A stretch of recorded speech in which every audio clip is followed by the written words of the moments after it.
साथियों, आज की क्लास में गद्य खंड के चैप्टर 1 से लेकर चैप्टर 3 तक के मोस्ट इम्पोर्टेंट ऑब्जेक्टिव प्रश्न पढ़ने वाले हैं। एग्जाम में यहाँ से आपके प्रश्न देखेंगे, सभी प्रश्न यहीं से रहने वाले हैं। वीडियो को अंत तक देखिएगा। पहला नंबर प्रश्न है कि बालकृष्ण भट्ट की रचना बातचीत क्या है। तो बातचीत पाठ क्या है साथियों? तो बातचीत पाठ की विधा एक निबंध है। कैसा निबंध है? तो ललित निबंध है, यानी इसका right answer option number D हो जाएगा। आगे प्रश्न 2 नंबर है कि बालकृष्ण भट्ट किस युग के निबंधकार थे। तो देखिए, बालकृष्ण भट्ट जो है भारतेंदु युग के निबंधकार है। ऑप्शन नंबर बी मारिएगा। आगे 3 नंबर प्रश्न की मनुष्य के बातचीत का उत्तम तरीका क्या है, मतलब मनुष्य किस तरह से उत्तम बातचीत कर सकता है। तो खुद से बात करके, किससे बात करके? खुद से बात करके। विधातापूर्ण बात करना नहीं, तर्कपूर्ण बात करना नहीं, भीड़ से बात करना बिल्कुल नहीं, अवाक होकर अपने से बातचीत करना यानी खुद से बात करना। ऑप्शन नंबर डी मारिएगा। 4 नंबर है कि संवाद में सबसे महत्वपूर्ण क्या है।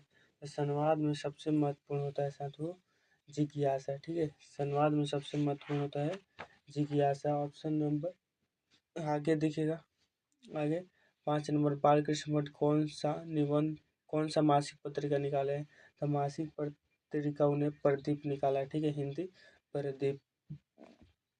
6 नंबर प्रश्न है कि बातचीत की सुविधा की रचना है। तो हमने अभी क्या बताया, तो निबंध है। 7 नंबर प्रश्न की बालकृष्ण भट्ट का जन्म हुआ था। तब बालकृष्ण भट्ट का कहाँ जन्म हुआ था? इलाहाबाद उत्तर प्रदेश में इनका जन्म हुआ था। ठीक है, और कहाँ कब हुआ था? 23 जून 1844 को। 23 जून 1844 ऑप्शन नंबर बी हो जाए सही। 8 नंबर प्रश्न है कि संयोगिता संबंध रचना है। तो संयोगिता संबंध किसकी रचना है? तो श्रीनिवास दास जी की रचना है। ये रचना याद रखिएगा, इसी चैप्टर का यह प्रश्न है। आगे 9 नंबर प्रश्न है कि कौन सी रचना बालकृष्ण भट्ट की नहीं, मतलब कौन बालकृष्ण भट्ट नहीं लिखे हैं। तो देखिए, नूतन ब्रह्मचारी लिखे हैं, 100 एक सुजान भी लिखे, सद्भाव का अभाव भी लिखे, परीक्षा गुरु नहीं लिखे, इसलिए ऑप्शन नंबर डी हम लोगों का सही हो जाएगा। 10 नंबर प्रश्न है कि कौन सी रचना बालकृष्ण भट्ट की है। बालकृष्ण रेल के विकट खेल, यह सातु हो जाएगा। कछुआ धर्म किसकी रचना है? तो चंद्रधर शर्मा गुलेरी की रचना है। 11 नंबर प्रश्न रेणुका क्रूसो ने 16 वर्ष के उपरांत किसके मुख से बात सुनी थी। तो रोबिन क्रूसो जो थे 16 वर्ष के बाद फ्राडे के मुंह से बात सुनी थी। आगे 12 नंबर प्रश्न की बातचीत शीर्षक निबंध के निबंधकार कौन है। निबंधकार है तो बालकृष्ण भट्ट जी हैं। आगे 13 नंबर प्रश्न की बातचीत के माध्यम से बालकृष्ण भट्ट क्या बताना चाहते हैं। तब बातचीत के माध्यम से क्या, बातचीत की शैली की, मतलब किस तरह से बातचीत हमें करना चाहिए। ऑप्शन नंबर ए हो जाएगा सही। आगे 14 नंबर प्रश्न है कि कौन सा उपन्यास बालकृष्ण भट्ट द्वारा रचित है। कौन सा उपन्यास बालकृष्ण भट्ट द्वारा रचित है। तो मैला आंचल नहीं, गोदान भी नहीं, साथ 100 एक सुजन हमने पीछे ही देखा। ऑप्शन नंबर सी मार दीजिएगा। आगे 15 नंबर प्रश्न है कि नाटक के आरंभ में होने वाले मंगल पाठ को क्या कहा जाता है। तो नांदी पाठ कहा जाता है। जब भी कोई नाटक का प्रारंभ हो तो उसमें मंगल कार्यक्रम किया जाता है, मतलब पूजा पाठ, तो उसे नांदी पाठ के नाम से जाना जाता है। ठीक है, आगे देखिएगा प्रश्न। आगे 16 नंबर प्रश्न है कि रोबिन क्रूसो को कब तक मनुष्य का मुंह देखने को नहीं मिला है। तो 16 वर्षों तक हमने पीछे ही पढ़ चुका है। 16 वर्ष के बाद फ्राडे के मुंह से बात सुनी थी उन्होंने। 17 नंबर के बोलने से मनुष्य का रूप का संस्कार होता है, यह किसने कहा। तो बोलने से मनुष्य के रूप का संस्कार होता है, यह संतु बेन जॉनसन का कथन है। यह संतु बेन जॉनसन का कथन है। और एडिसन का कथन है कि असल बातचीत दो लोगों के बीच होती है। यहाँ पर है कि असल बातचीत सिर्फ दो व्यक्तियों में ही हो सकती है। यह किसका मत है। यह संतु एडिसन का मत होगा। आगे 19 नंबर प्रश्न है कि एडिशन के अनुसार असल बातचीत कितने लोगों के बीच हो सकती है। तो हमने अभी पढ़ा क्वेश्चन में, तो 2 लोगों के बीच हो सकती है। 20 नंबर प्रश्न है कि बातचीत से मन किस प्रकार का हो जाता है। तो आप भी जब भी अपना दुख होगा किसी के साथ बांटिएगा तो आपका जो मन होगा हल्का और स्वच्छ हो जाएगा। ठीक है, हल्का और स्वच्छ हो जाता है। ऑप्शन नंबर सी हो जाएगा सही। आगे 21 नंबर प्रश्न है कि किसके न होने से सृष्टि गूंगी प्रतीत होती है। तो देखिए गूंगी कब होगी, जब हम कुछ नहीं बोलेंगे। बोलने को शक्ति को वाक शक्ति कहा जाता है, यानी ऑप्शन नंबर बी हो जाएगा सही। आगे है 22 नंबर प्रश्न कि आर्ट ऑफ कन्वर्सेशन कहाँ के लोगों में सर्वाधिक प्रचलित है। आर्ट ऑफ कन्वर्सेशन क्या होता है मेरे भाई? तो आर्ट ऑफ कन्वर्सेशन का मतलब होता है बात करने की कला। कुछ लोगों में बात करने की ऐसी हुनर है कि आप उनके बात को सुनकर सुनते ही रह जाइएगा, और यह सर्वाधिक यूरोप के लोगों में पाया जाता है। ऑप्शन नंबर सी हो जाएगा, ठीक है। आगे है 23 नंबर प्रश्न कि बाल कृष्ण भट्ट किस काल के रचनाकार है। काल पूछेगा तो आधुनिक काल, और युग पूछेगा तो भारतेंदु युग मार दीजिएगा। काल पूछा है यानी उन्हें क्या मार देंगे भाई? आधुनिक काल मार देंगे, ऑप्शन, ठीक है।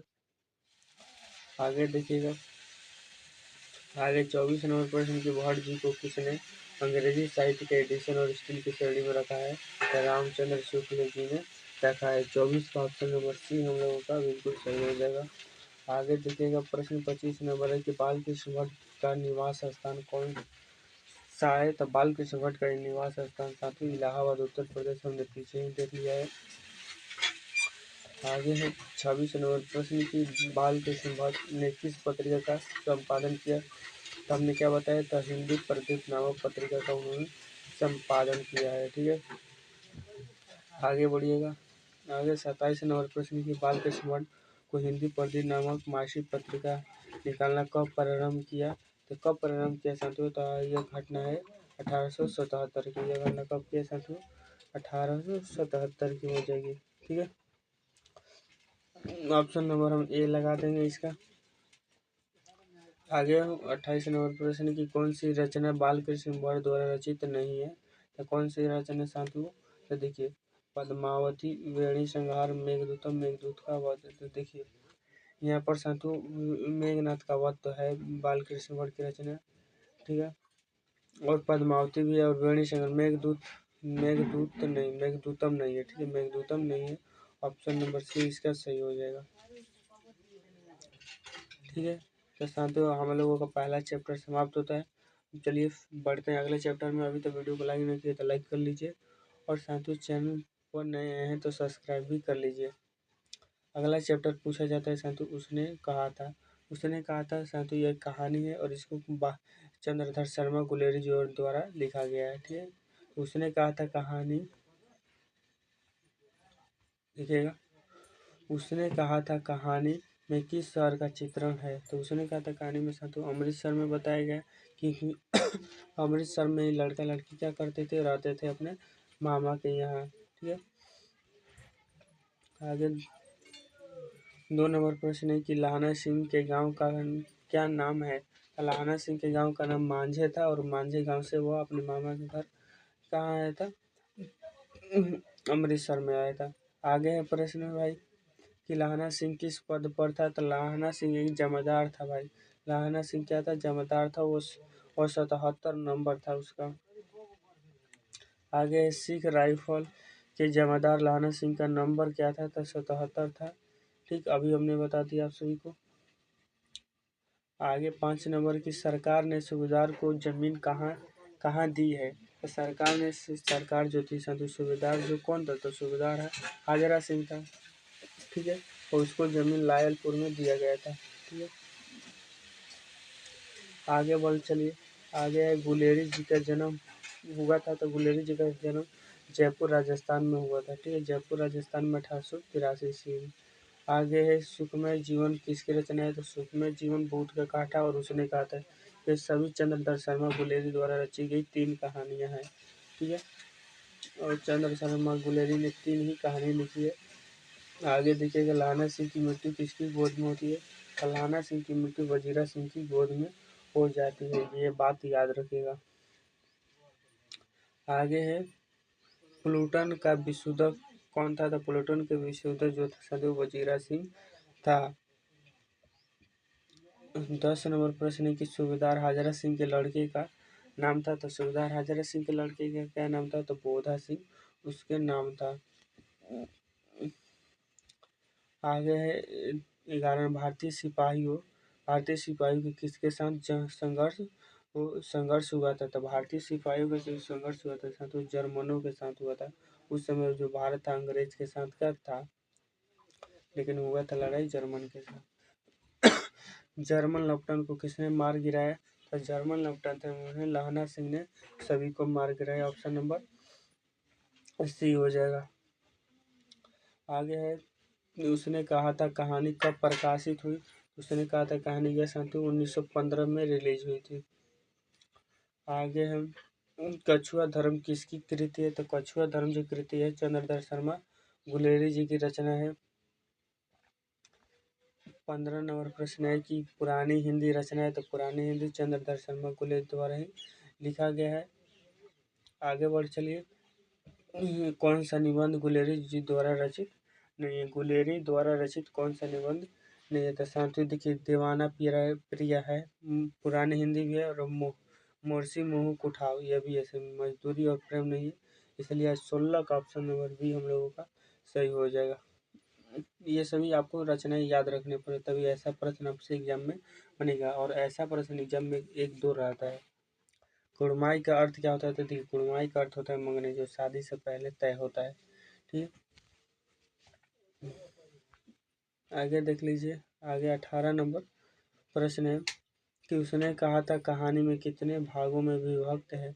वह कहानी जो था, तो उसने कहा था कहानी 5 भागों में क्या है? विभक्त है। ठीक, आगे देखिएगा 19 नंबर कि चंद्रधर शर्मा गुलेरी जी का जन्म कब हुआ था? तो इनका जन्म 1883 में हुआ था, 7 जुलाई 1883। ठीक है, 7 जुलाई 1883 में हुआ था। अरे ऑप्शन तो ये सी है ना, 7 जुलाई 1883 को इनका जन्म हुआ था। आगे बढ़ चलिए, 20 नंबर की लहाना सिंह किस कहानी का पात्र है? तो लहाना सिंह साथ उसने कहा था कहानी का पात्र है। आगे है, किस नंबर प्रश्न की बोधा कौन था? तो सूबेदार हाजरा सिंह का पुत्र था। सूबेदार हाजरा सिंह का पुत्र बोले तो बेटा। ठीक है, ठीक है। आगे है 22 नंबर की चंद्रधर शर्मा गुलेरी की कहानी कौन सी है? तो उसने कहा था यह साधु चंद्रधर शर्मा गुलेरी जी की कहानी है। आगे कौन सी कहानी चंद्रधर शर्मा गुलेरी को लिखी गई नहीं है? मतलब कौन सी कहानी चंद्रधर शर्मा गुलेरी द्वारा नहीं लिखा गया? तो ये तीनों कहानियाँ लिखा गया है। ठीक है, कॉफर नहीं लिखा गया। ऑप्शन नंबर डी मार दीजिए इसका सही। 24 नंबर प्रश्न की गुलेरी जी किस गांव के मूल निवासी थे? तो गुलेर नामक गांव के मूल निवास थे। 25 नंबर प्रश्न है कि उसने कहा था कहानी में कहानीकार कौन है? तो चंद्रधर शर्मा गुलेरी। चंद्रधर शर्मा गुलेरी इसके सही उत्तर हो जाएंगे। 26 नंबर प्रश्न की चंद्रधर शर्मा गुलेरी किस युग के कहानीकार है? तो ये द्विवेदी युग के। ठीक है, द्विवेदी युग के हैं। आगे 27 नंबर प्रश्न, उसने कहा था किस प्रकार की कहानी है? तो ये देखिए, उसने कहा था कहानी एक कर्म प्रधान कहानी, क्योंकि इसमें लहाना सिंह अपने कर्म पर फोकस करता है, अपने देश की रक्षा करने उसका कर्म, इसलिए जर्मन सिपाहियों के साथ लड़ता है।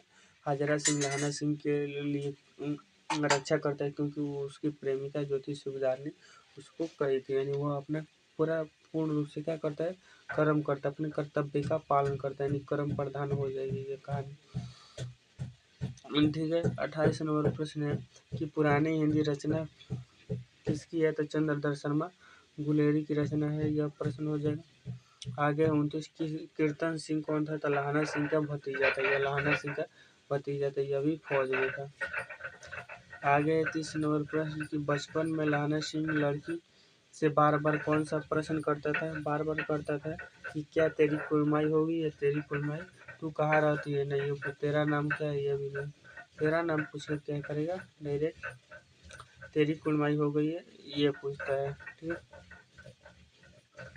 क्योंकि संतोष उस समय जब ये कहानी लिखी गई तो उस समय तो बाल विवाह होता था, इसलिए छोटे पर भी आ जाते, इसलिए अपने सोचता था कि लाने से क्या भी पूछ लेते कि क्या तेरी कुलमाई हो गई? नहीं हुआ था, हम अपना लगाएंगे। ठीक है, लेफ्टिनेंट साहब सूबेदार को कितने आदमी खंदक में छोड़ जाने को कहते हैं? तो लेफ्टिनेंट साहब सूबेदार को कितने आदमी छोड़ जाने को कहते हैं? तो वे 10 आदमी छोड़ जाने को कहते हैं। आगे बढ़िएगा। आगे है 32 नंबर पर है, अमृतसर में लहाना सिंह के कौन थे? तो मामा जी थे। ठीक है, आगे है कि लाहना सिंह सूबेदार को वापस बुलाने के लिए किसे भेजता है? तो लाहना सिंह जो था साथियों, सूबेदार को वापस भेजने के लिए वजीरा सिंह को भेजता है। आगे बढ़ चलिए। आगे है साथियों प्रश्न कि सूबेदारनी ने अपने पति और पुत्र की रक्षा के लिए किससे कहा? पति और पुत्र की रक्षा करने के लिए साथियों वो लाहना सिंह से कहती है, क्योंकि जब मिलने जाता है लाहना सिंह तो जो सूबेदारनी है पहचान लेती है, यही मेरा बचपन वाला है जिसने मुझे बचाया था। ठीक है। लाहना सिंह का सिर किसकी गोद में लेकर कौन बैठा था? तो साथियों वजीरा सिंह, क्योंकि वजीरा सिंह की ही गोद में लाहना सिंह की मृत्यु हुई थी। 36 नंबर प्रश्न है कि लाहना सिंह के मामा कहाँ रहने वाले थे? तो अमृतसर में रहने वाले थे और अमृतसर में लाहना सिंह अपने मामा के यहाँ गया था। ठीक है। आगे उसने कहा था कहानी किस वर्ष की रचना है? तो उसने कहा था कहानी यह 1915 की घटना है। ठीक, यह था साथियों, यह भी हमारा चैप्टर समाप्त होता है। अब हम पढ़ेंगे तीसरा का चैप्टर संपूर्ण क्रांति साथियों। और इस वीडियो के लाइक न किए तो लाइक कर लीजिए भाई, और इसका पीडीएफ भी लेने के लिए हमारे टेलीग्राम ग्रुप में या व्हाट्सएप ग्रुप में जुड़ जाइएगा। ठीक है, जल्दी ही आप सभी के लिए पैड पीडीएफ भी मिलने वाला है। आगे साथियों संपूर्ण क्रांति में हम पढ़ने वाले हैं ऑब्जेक्टिव प्रश्न। उसने कहा था कि किसने कहा था कि अभी न जाने कितने मीलों इस देश को जनता को जाना है? कितने मीलों इस देश की जनता को जाना है, मतलब यह किसका कथन है? तो यह साथियों पंडित जवाहरलाल नेहरू जी का कथन है। आगे है 2 नंबर प्रश्न कि किस अस्पताल में दिनकर का निधन हुआ था? मेरे दिनकर बोले तो रामधारी सिंह दिनकर जो निधन कब हुआ था? तो 1974 ईस्वी में हुआ था। और कहाँ हुआ था साधु? तो विलिंगटन नर्सिंग होम हॉस्पिटल में इनका मृत्यु हो गया था। आगे बढ़िएगा। आगे 3 नंबर प्रश्न है जयप्रकाश नारायण को किसका दलाल कहा जाता है? तो देखिए वो अमेरिका पढ़ने गए, इसलिए उन्हें अमेरिका का दलाल कहा जाता है। अमेरिका पढ़ने कब गए थे? आगे देखिएगा जयप्रकाश जी मार्क्सवादी कब बने थे? देखिए मार्क्सवादी कब बने थे? तो 1924 ईस्वी में मार्क्सवादी बन गए थे। आगे है 5 नंबर की फणीश्वर नाथ रेणु की पुस्तक कौन है? तो फणीश्वर नाथ रेणु की पुस्तक के साथ मैला आंचल फणीश्वर नाथ रेणु की पुस्तक है। आगे है 6 नंबर की 1974 में बिहार प्रदेश के मुख्यमंत्री कौन थे? मतलब बिहार के मुख्यमंत्री उस समय कौन थे? तो अब्दुल गफार जी थे। आगे है किसे लोकनायक के नाम से जाना जाता है? तो जयप्रकाश नारायण जी को लोकनायक के नाम से जाना जाता है। 8 नंबर जयप्रकाश नारायण का जन्म कब हुआ था? तो जन्म इनका कब हुआ था साथियों? तो 1902 में 11 अक्टूबर 1902 को इनका जन्म हुआ था।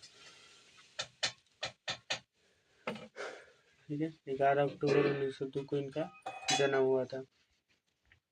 आगे 9 नंबर प्रश्न है कि जयप्रकाश नारायण के स्वास्थ्य की निगरानी रखने वाले डॉक्टर का नाम क्या था? तो देखिए साथियों उसका नाम था डॉक्टर, उनके डॉक्टर का नाम था डॉक्टर रहमान। ठीक है, डॉक्टर रहमान उनके नाम था। 10 नंबर प्रश्न है कि जयप्रकाश जी को किसका भाषण सुनकर अमेरिका जाने की प्रेरणा मिली? स्वामी सत्यदेव के। ठीक है, स्वामी सत्यदेव के वो भाषण सुने तो अमेरिका जाने के लिए मोटिवेट हो गए। 11 नंबर प्रश्न है फ्री प्रेस के मालिक कौन थे? तो फ्री प्रेस के मालिक जो थे साधु सदानंद जी थे। सदानंद जी थे। 12 नंबर की ब्रेन ऑफ बॉम्बे किसे कहा जाता है? तो ब्रेन ऑफ बॉम्बे उमाशंकर दीक्षित जी को कहा जाता है। 23 नंबर 13 नंबर की जयप्रकाश नारायण ने IASC की परीक्षा कहाँ से पास की था? IASC की परीक्षा उन्होंने भाई दी थी बिहार विद्यापीठ से। ठीक है, बिहार विद्यापीठ से। आगे 14 नंबर प्रश्न है कि लेनिन की मृत्यु कब हुई थी? तो देखिए जब मार्क्सवाद उन्होंने अपनाया था तभी उनकी मृत्यु हुई थी। किसकी? लेनिन की। जयप्रकाश नारायण की पत्नी का नाम क्या था? तो प्रभावती देवी। प्रभावती देवी उनके पत्नी का नाम था। 6 नंबर प्रश्न है कि reduction of India Indian polity किसकी रचना है? तो यह पंडित जयप्रकाश नारायण जी की यह रचना है। 17 नंबर प्रश्न की प्रजा सोशलिस्ट पार्टी का गठन कब हुआ था? तो प्रजा सोशलिस्ट पार्टी का गठन 1952 में हुआ था। 1952 मार दीजिए, ऑप्शन सही। ठीक है, आगे देखिएगा 18 नंबर प्रश्न है कि जयप्रकाश नारायण को भारत रत्न की उपाधि कब मिली थी? तो भारत रत्न की उपाधि यह 1998 में मिली थी। 1965 में मैग्सेसे पुरस्कार मिला था। ठीक है, आगे उर्वशी किसकी रचना है? तो दिनकर जी की रचना है। ठीक है, उर्वशी क्या होता है? दिनकर जी की रचना है। 20 नंबर प्रश्न की माटी की मूर्ति की रचना है? तो माटी की मूर्ति रामवृक्ष बेनीपुरी की यह रचना है। आगे 21 नंबर प्रश्न है दिनकर जी किस लिए प्रसिद्ध है? तो दिनकर जी जो साथियों और किसके लिए जाने जाते हैं? क्या इतिहास, साहित्य रचना के लिए, संगीत के लिए, मूर्ति निर्माण के लिए?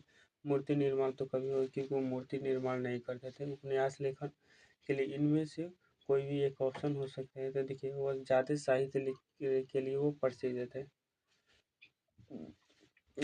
22 नंबर जयप्रकाश नारायण को भारत की जनता किस नाम से याद करती है? तो लोकनायक के नाम से याद करती है। लोक मतलब लोग और नायक मतलब हीरो, मतलब लोगों का हीरो। आगे है जयप्रकाश नारायण को संपूर्ण क्रांति वाला ऐतिहासिक भाषण कहाँ और कब दिया था? पटना में दिया था। तो 5 जून 1974 को दिया था। संपूर्ण क्रांति किसकी देन है? तो जयप्रकाश नारायण जी की देन है। आगे है 25 नंबर प्रश्न की संपूर्ण क्रांति पाठ में दिया गया भाषण किसका है? तो जयप्रकाश नारायण जी का है। ठीक है, आगे 26 नंबर प्रश्न की जयप्रकाश नारायण का जन्म कहाँ हुआ था? तो सीताब दियारा में इनका जन्म हो गया था।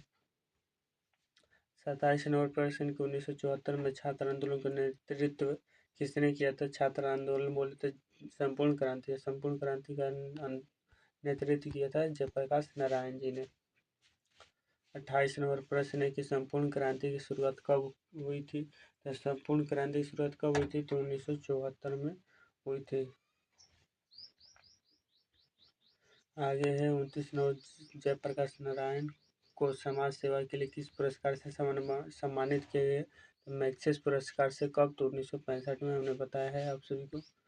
आगे है 30 नंबर प्रश्न जयप्रकाश नारायण मद्रास में अपने किस मित्र के साथ रुके थे? ईश्वर अय्यर के यहाँ रुके। ठीक है, ईश्वर अय्यर। ठीक, 31 नंबर है कि जयप्रकाश नारायण के अनुसार देश का अभिष्ट किसके हाथ में? देश का अभिष्ट बोले तो देश का विकास समझ लिए तो नई पीढ़ियों के हाथ, मतलब जो युवक हैं उनके हाथ में।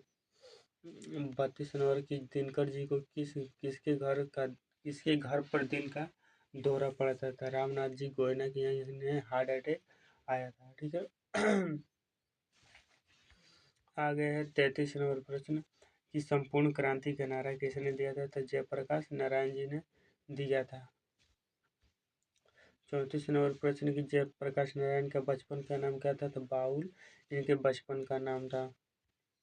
35 नंबर प्रश्न की जयप्रकाश नारायण ने किस साल छात्र आंदोलन नेतृत्व किया था? तो 1974 में किया था। 36 नंबर प्रश्न की जयप्रकाश नारायण के पिता का नाम क्या था? तो क्या हर्षु दयाल इनके पिता का नाम था। ठीक है, हर्षु दयाल इनके पिता का नाम था। आगे है 37 नंबर जयप्रकाश नारायण रचित पाठ का नाम क्या है? तो जयप्रकाश नारायण द्वारा रचित पाठ का नाम संपूर्ण क्रांति है। संपूर्ण क्रांति क्या है? तो एक भाषण है, याद रखिएगा। 38 नंबर प्रश्न की संपूर्ण क्रांति क्या है? तो भाषण है, हमने बता दिया आप सभी को। आगे प्रश्न है 39 नंबर प्रश्न की जयप्रकाश नारायण ने बिहार विद्यापीठ से कौन सी परीक्षा की? तो IAS की परीक्षा इन्होंने पास की है। ठीक है, IAS की परीक्षा।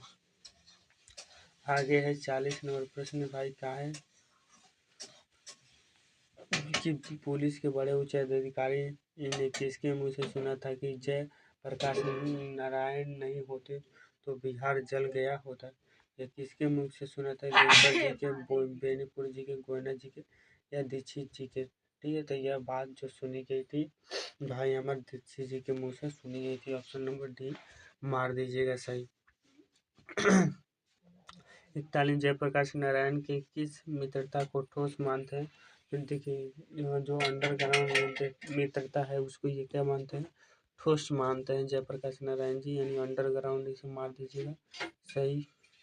आगे है 42 नंबर प्रश्न कि जयप्रकाश नारायण किसको भाई मानते हैं? तो पंडित जवाहरलाल नेहरू जी को भाई मानते हैं। ठीक है, तो इस तरह से हमने तीनों ही चैप्टर का मोस्ट इंपॉर्टेंट एडिटिव प्रश्न पढ़ लिया। वीडियो अच्छी लगी तो लाइक करना है और चैनल को सब्सक्राइब कर लीजिए और एक मित्र के पास जरूर शेयर कीजिएगा साथियों। मिलते हैं नेक्स्ट वीडियो में, और नेक्स्ट वीडियो में आप किस टॉपिक पर वीडियो चाहते हैं आप कमेंट में जरूर बताइएगा। धन्यवाद।